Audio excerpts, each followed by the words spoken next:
खुलुमबाय। गोजोन फुंबिलिनि गासैबो बड'लेण्ड बुब्लिनि अनसायगिरिफोरखौ बरायग्रोबाय। दिनै 13 मार्च बुधबारनि फानजामुथिखौ फरायथिनो लादों आं, लिसा नार्जारिया। फानजामुथिनि गिबियाव दं मेष राशि। मावनो दांनो गोसो गैयै जागोन, आरामै थानो लुगैगोन। वृष राशि।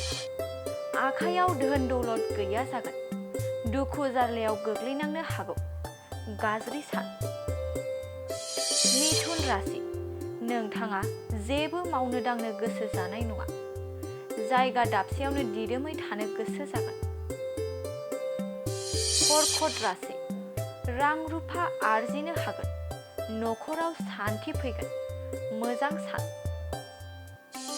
सिंह राशि। गिदिर जेंना सोमजिनो हागौ, सांग्राङै थानाया गाहाम जागोन। कन्या राशि। नोंथांनि गोरोन्थिनि जाहोनाव रांखावरि जोबस्रांनो हागौ, न'खराव असान्ति जागोन। तुला राशि। बेफार फालांगि बायदिफोराव मुलाम्फा जागोन, गोसोखौ गोजोननाय मोनगोन, मोजां सान। वृश्चिक राशि। नोंथाङा मोजां हाबा मावनो हागोन, रंजा खुसियैनो समा बारलांगोन। धनु राशि। गावनि आंगोजों मानिबा जाहोनाव नांलायनांनो हागौ, साना जेथो गोनां जागोन। मकर राशि। नोंथांनि मोजांखौ नुना गुबुना मेगन सानो हागौ, गाज्रि सान जागोन। कुम्भ राशि। नोंथाङा बायदि मोजां हाबा मावनो खाबु मोननो हागौ, मोजां सान जागोन। मीन राशि। मुवा बेसादफोर फानोब्ला खहा जानो हागौ, गोसोआ जोबोरैनो दुखु मोनखांगोन। दिनै सानसेनि राशि फरायथिनायाबो एसेनोसै। आसा खालामो नोंथांनि दिनैनि साना मोजाङै मोजां थांगोन, बेखौ बड'लेण्ड बुब्लि न'खरनिफ्राय मिजिंथिबाय। दानिया फैदो नोंथांनि फानजामुथिखौ बड'लेण्ड बुब्लिनि हेफाजाबजों मिथिना लानि।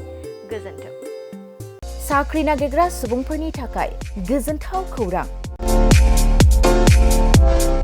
गिबि खेबनि थाखाय आरबि मेथामेटिक्स सेन्टारा बाक्सानि सदर मसलपुराव गासै कम्पिटिटिभ एग्जामनि थाखाय गोदानै कचिं सेन्टार बेखेवनो थांगासिनो दं।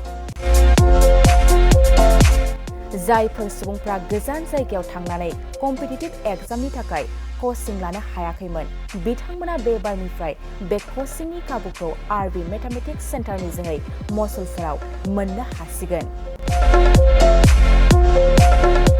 बे कचिं सेन्टाराव बिथांमोना direct recruitment, 3rd and 4th grade, railway, SSC, army GD, Agniveer, bank, police आरो टेट आनजादफोराव जिरायनो हानाय बायदि रोंगौथि गोनां फोरोंगिरिजों फोरोंथाय होनाय जागोन।